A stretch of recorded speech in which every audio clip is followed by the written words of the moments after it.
Idén 4. alkalommal sikerült megszervezni a nyárzáró vidéki gasztroprogram és csipke találkozónkat, amely azt gondolom, hogy egy nagy dolog egy ilyen kis településnek. Tehát egy 382 fős településen egy olyan nagy rendezvényt sikerült megszervezni, ahova az ország minden tájáról érkeztek különböző alkotók, kézművesek, csipkekészítők és hímző közösségek.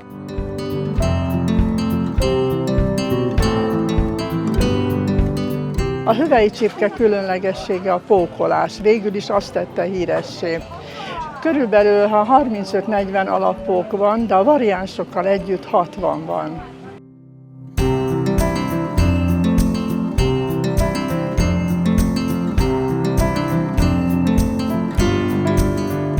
Kalocsáról jöttünk. Kalocsa azért különleges, mert 2 hungarikummal is rendelkezik. Abból az egyiket mutatjuk ma be, a kalocsai népművészetet, azon belül pedig 2 részletét, az egyik a tojásfestés, a másik pedig a gépi varrás.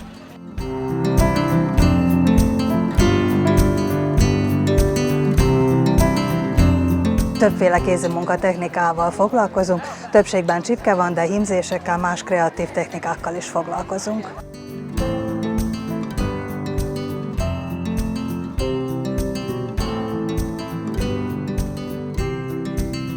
A különlegességünk, ami igazából a Mencshelyre jellemző, ez az isorrózsa, amely gyakorlatilag Magyarország területén csak a mencshelyi vercsipkében található, és mi ezt a vercsipkéinkbe általában ezt a mintát bele tervezzük.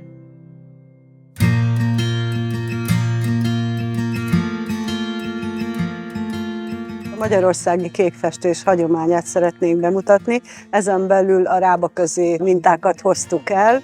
Látható nálunk a csodaszarvas, a rábaközi pávák, a madárkák és házi ágyás.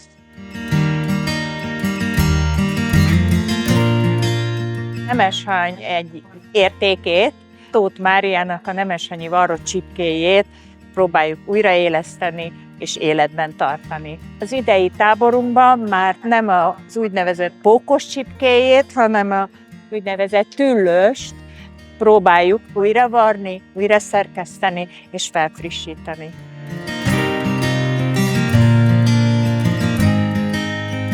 Mi Hódmezővásárhelyről érkeztünk, és rececsipkét készítünk, vagyis vásárhelyiesen mondva netszölünk.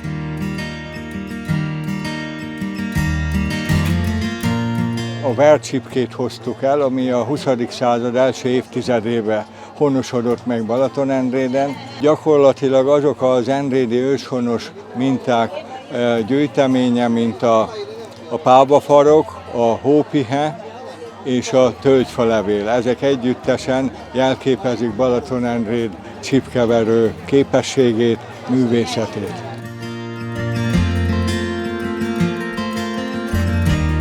Zalaegerszegről érkeztünk, és a Pannonia varrott csipkét, ami zalai eredetű, őt képviseljük.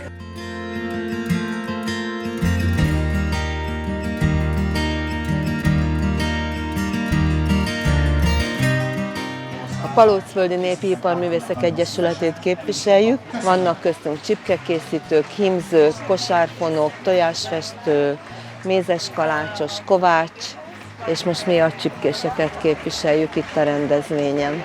Ez a zöld bolero, ez ilyen magyar kézműves remek termék. A magyar kézműves remek pályázaton Remekek remeke díját nyerte.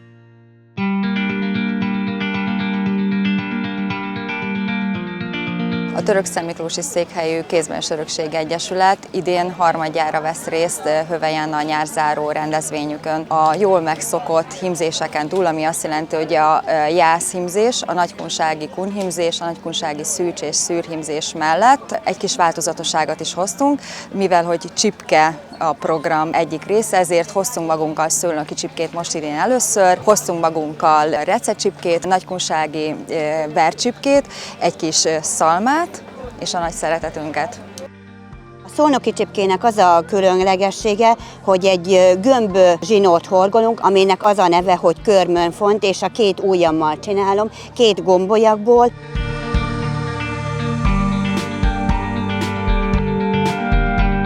Elsősorban a rábaközi hímzéssel foglalkozunk, rábaközi vagdalásos hímzés, szálánvarrott hímzés. Második éve vagyunk itt, és szívesen jövünk, sok szép csodát látunk, és sok hasonló olyan egyesületet, szakkört, aki a hagyományápolást tiszteli, és mi is ezt képviselnénk, hogy maradjon meg a rábaközi hímzés az utókornak. Mi a beledi hímzőkörből érkeztünk, és általában rábaközi hímzéssel foglalkozunk, a rábaközi keresztszemessel, és eredeti mintákkal foglalkozunk, azokat dolgozzuk át, és zsűriztetünk is. Mostani rendezvényünkön a magyar íj képviselői is részt vettek, bemutatták a Hungarikumok gyűjteményében található magyar íjat, nagyon sok hasznos információt szerezhettek az érdeklődők. Mi gondozzuk az alapítvány többi tagjával együtt a Hungarikumnak nevezett magyar íjat, a 9-11. századi magyar íjat. Érdeklődők számára el tudjuk mondani, hogy egykor, 1000 évvel ezelőtt hogyan is készítették az akkori íjkészítők az íjaikat.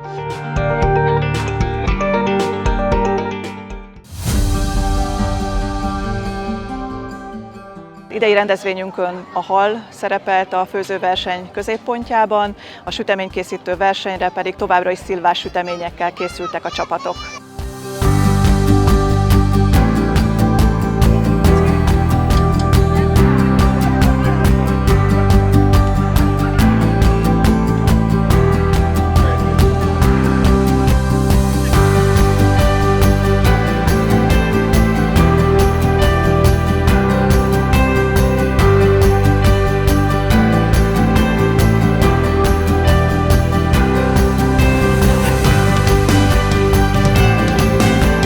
Karcagról érkeztünk, a Karcagi Birkafőzők Egyesületét képviselem. A mi értékünk a Hungarikum karcagi birkapörkölt. Mi ide Hövelyre mindig nagyon szívesen jövünk, hiszen közös a sorsunk. A szellemi örökség része is vagyunk, ők is és mi is, valamint a hungarikumokat is együtt képviseljük.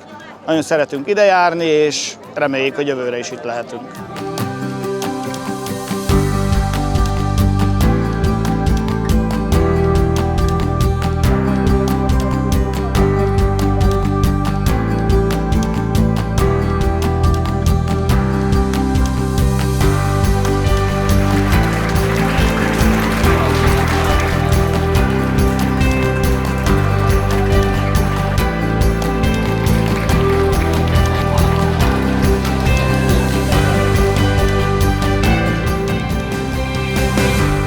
Bemutatók, a foglalkozások, a főzőverseny mellett színpadi programok is kapcsolódtak a hagyományőrzéshez.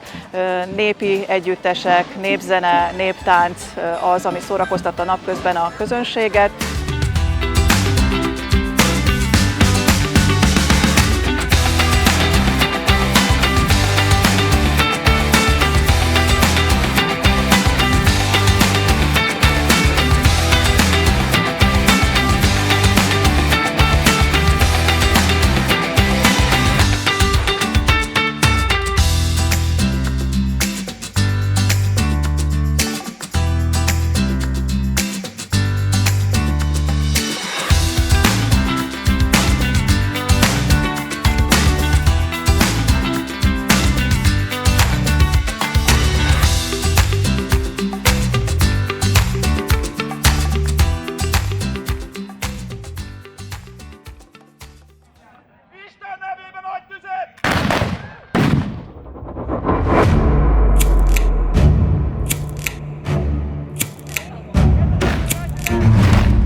Idén az volt egy újdonság, hogy a Kapuvára Hagyományőrző Egyesület is csatlakozott programjával a rendezvényünkhöz, így egy hajdú tábor is megvalósult itt Hövelyen, különböző harci bemutatókkal, fegyverzeti bemutatókkal, és ők is különböző viseletben vonultak itt fel a rendezvénytéren, illetve a különböző helyszíneken.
múzeumban is volt egy olyan kiállításunk, ahol Póca Vilmosnak köszönhetően, aki összegyűjtötte és folyamatosan gyűjti a régi képeket, ezekből sikerült egy kiállítást összeállítani, illetve Rózsika néni régi rajzaiból, illetve Póca Margit rajzaiból, amelyet Rózsika néni biztosított a múzeumunk számára, abból nyílt egy kiállítás, ezeket az eredeti rajzokat még sohasem nem látták, úgyhogy ez volt az első bemutatója ennek, és azt gondolom, hogy mind a két program nagy sikerrel zajlott, a meleg ellenére elég sokan látogattak el a rendezvényünkhöz.